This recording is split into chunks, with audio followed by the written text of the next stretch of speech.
Bom, antes de apresentar aqui os convidados, a gente já vai abrir com uma informação quente, né, do fim da noite, do começo da noite dessa sexta-feira, sobre a quebra de sigilo bancário e fiscal de Bolsonaro, o símbolo maior de tudo o que nós estamos dizendo aqui. A avaliação ali, pelo que eu conversei com autoridades de Brasília, é de que já há situações ainda não reveladas que envolvem mais fortemente o ex-presidente no caso das joias.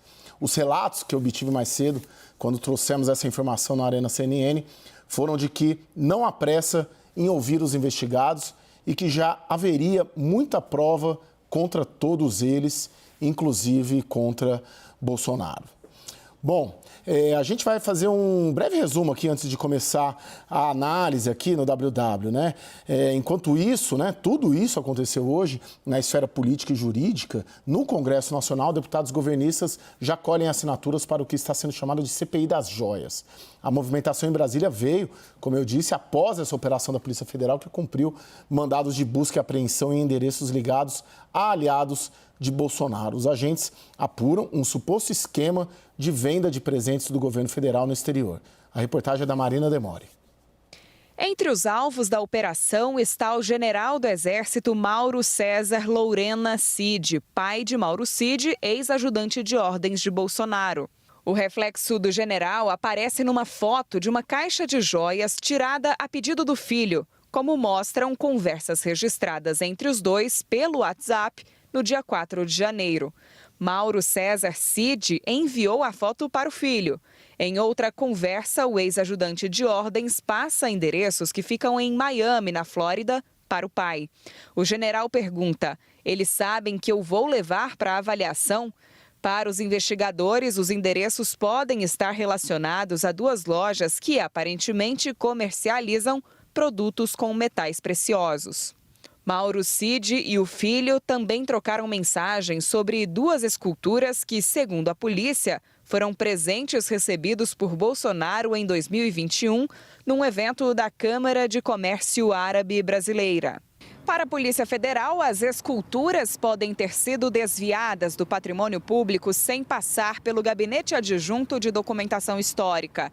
A tentativa de vender as obras teria como objetivo a incorporação do valor adquirido a patrimônio pessoal do ex-presidente e aliados. Segundo as investigações, as esculturas só não foram vendidas pois Mauro Cid pai descobriu que elas não eram feitas de ouro e, por isso, teriam um valor abaixo do esperado. Ainda segundo a polícia, os objetos foram levados para Orlando no mesmo avião presidencial em que viajou o ex-presidente Bolsonaro em 30 de dezembro do ano passado, às vésperas do fim do mandato. Mauro Cid pediu para Marcela Magalhães, que estava na Flórida, receber as malas para serem levadas até Miami.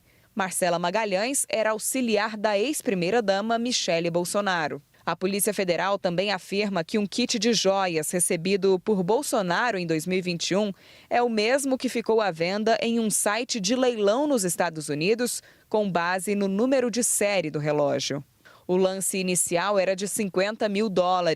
De acordo com o inquérito, o ex-presidente Bolsonaro só devolveu as joias ao Estado no fim de março, após determinação do Tribunal de Contas da União, porque elas não haviam sido arrematadas. O ex-advogado de Bolsonaro, Frederic Wassef, e o ex-assessor Osmar Crivellati também foram alvos de mandados de busca da Polícia Federal. Eles são suspeitos de participação num esquema que recuperou um relógio dado de presente a Bolsonaro e que já tinha sido vendido nos Estados Unidos, com o objetivo de entregar o presente de volta após determinação do Tribunal de Contas da União em abril desse ano. Depois de praticamente 12 horas da operação, a defesa de Jair Bolsonaro divulgou uma nota falando que reitera que ele jamais se apropriou ou desviou quaisquer bens públicos, colocando à disposição do Poder Judiciário sua movimentação bancária. E nós também estamos tentando contato com as defesas de Mauro Lourena Cid, Mauro Cid, Osmar Crivellati, Frederic Wassef e Marcelo Magalhães.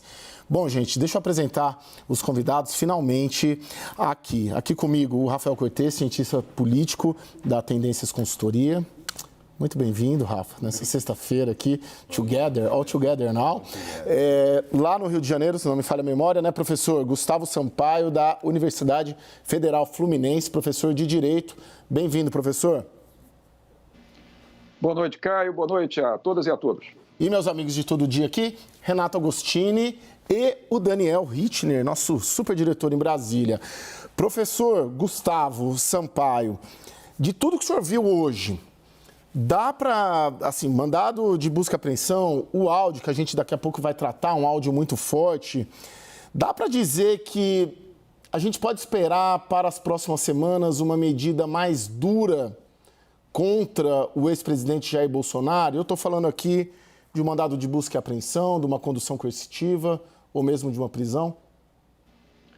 Certamente as coisas podem se acirrar do ponto de vista das investigações e medidas cautelares de caráter processual penal poderão ser tomadas sim. Porque nós temos assistido, Caio, ao longo dos últimos meses, o cerco gradual e lentamente se fechando.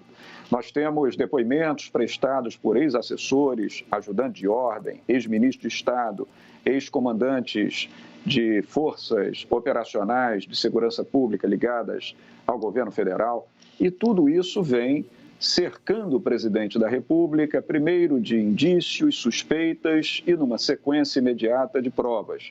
Então, a tendência, já que o curso das investigações hoje é mais franco, mais nítido, a tendência é que não só o aparato de polícia assome provas ao que tem sido investigado, como também a Comissão Parlamentar Mista de Inquérito no Congresso Nacional. Tudo isso leva a crer que, conforme essas provas se adensam, medidas cautelares penais possam ser tomadas sim, Caio, em desfavor do presidente da República. Eu diria não só medidas de busca e apreensão, como, a depender do transcurso regular das investigações, até medidas mais drásticas.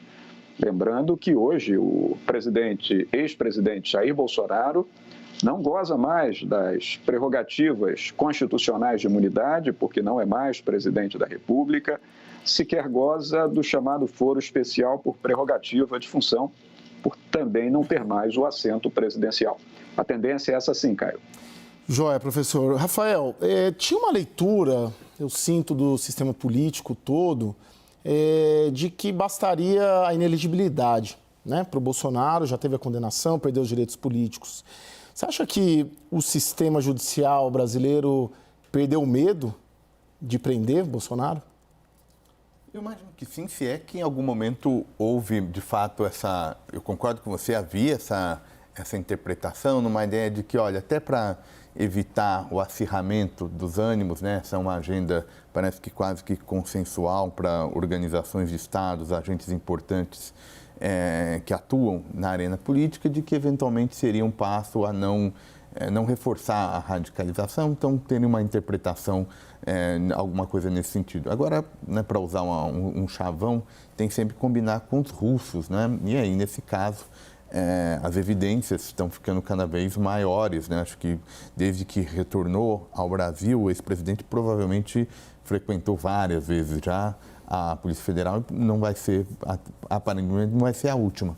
De tal sorte que eu acho que a despeito desse movimento mais amplo, né, de tentar minimizar e evitar uma radicalização, as evidências empíricas estão cada vez mais sugerindo aí que a gente pode ter desdobramentos jurídicos de uma série de acontecimentos ao longo do mandato e no início desse ano, que pode eventualmente trazer ainda complicações adicionais, não só na esfera eleitoral. Ô, Renata, a sensação aí em Brasília, qual que é dessa... Mudou uma chave vamos dizer, no establishment ou no sistema judicial, como que é que a gente chame?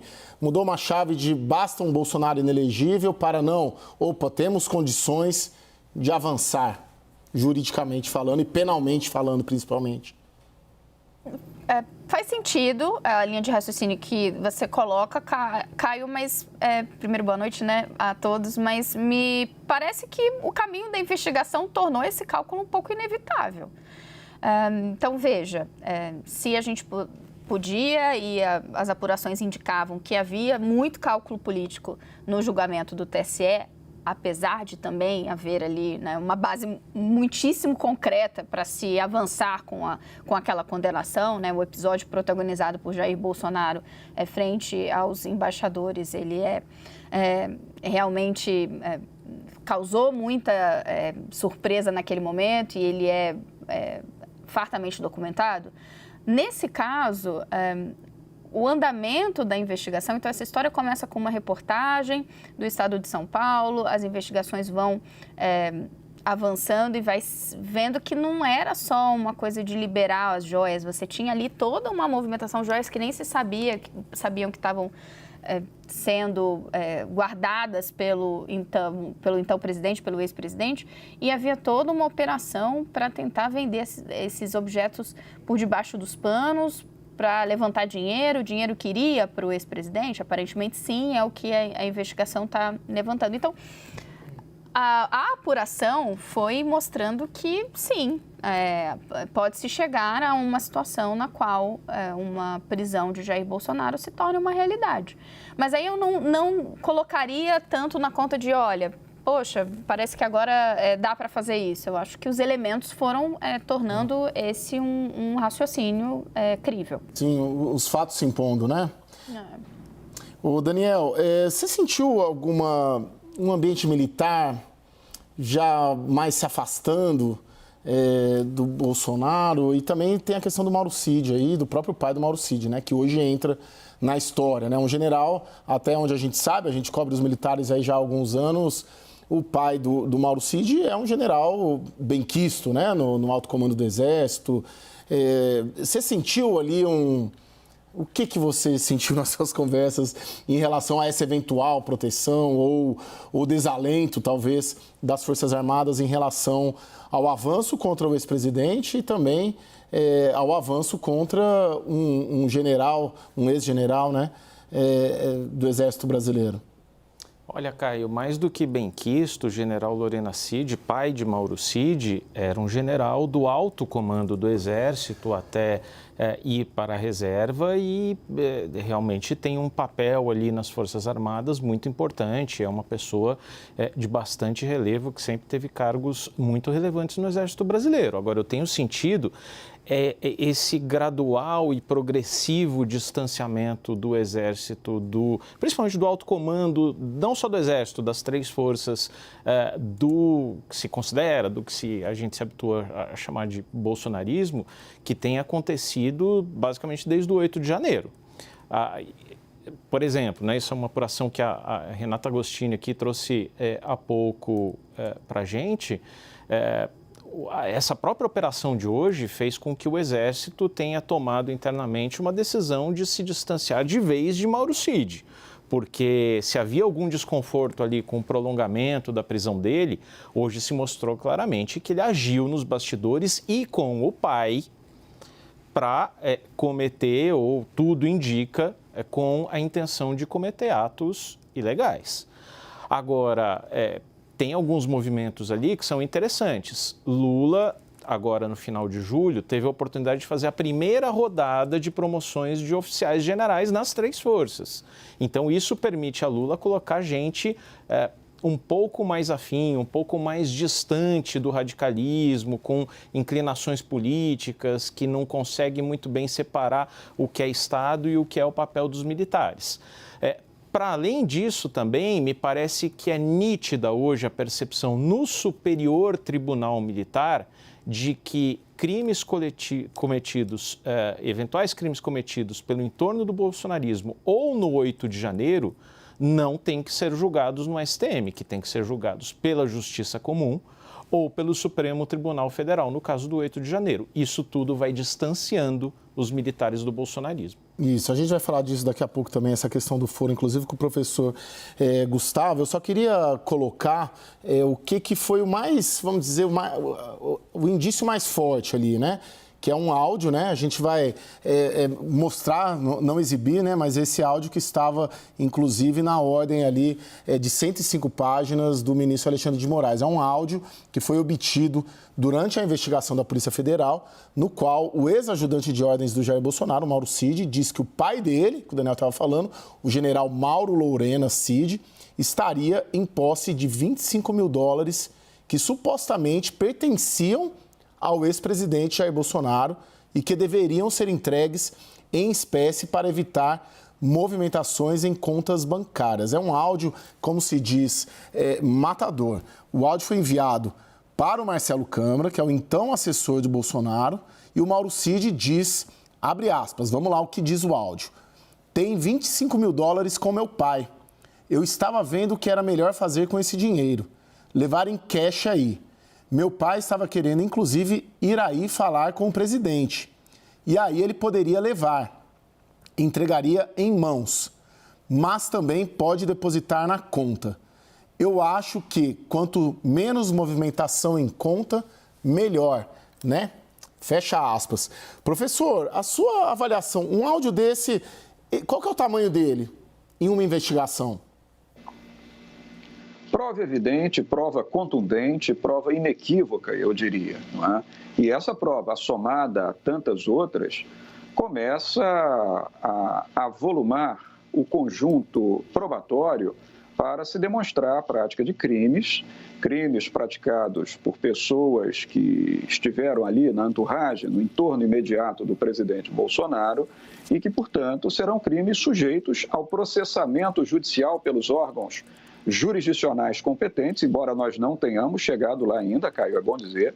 Por enquanto, tudo é presunção de inocência, porque estamos na fase de investigação policial em torno disso tudo, ainda que essas investigações tenham sido determinadas muitas vezes por órgãos do Poder Judiciário, mas, ainda assim, provas contumazes que levam até, eu diria, uma facilidade, num futuro próximo, de o órgão judicial comprovar a prática de crimes e, portanto, imputar esses crimes e penas a esses supostos autores. A situação toda é muito preocupante e, como você disse no começo, Caio, tudo isso leva a crer que esse entorno assistencial do ex-presidente Bolsonaro demonstre a prática de crime também pelo ex-presidente. Esse é o futuro próximo. Ô, professor, eu queria colocar uma questão, aproveitar sua presença aqui, a questão do foro, né? Teve um debate hoje, e há um debate em curso nessas investigações contra o ex-presidente sobre o foro, né? Alexandre de Moraes é competente para investigar o ex-presidente Jair Bolsonaro, que perdeu o foro privilegiado? Vamos aqui estabelecer, então, algumas distinções importantes para deixar definitivamente claro esse debate quanto a essa questão do foro. Entenda bem, em relação a crimes comuns, crimes, no caso concreto, não militares, a competência é da Justiça Comum, seja Justiça Estadual, seja Justiça Federal, no caso aqui em concreto, mais tendente à competência da Justiça Federal. A Justiça Militar, propriamente, Caio, ela só processa e julga militares e civis, a Justiça Militar da União, pela prática de crimes militares. Os crimes comuns estão definidos no Código Penal Comum, que estabelece um grande repertório de crimes, e na legislação penal extravagante de regência do direito penal comum. E os crimes militares estão lá no Decreto-Lei número 1001, de 1969, que institui o Código Penal Militar. Então, são coisas muito distintas, coisas que não se confundem. Agora, dentro do plano da Justiça Comum, não falando, portanto, de Justiça Militar, o foro especial por prerrogativa de função não dá competência apenas ao Supremo Tribunal Federal. Ele partilha competências entre vários tribunais do país. O que é o foro por prerrogativa de função?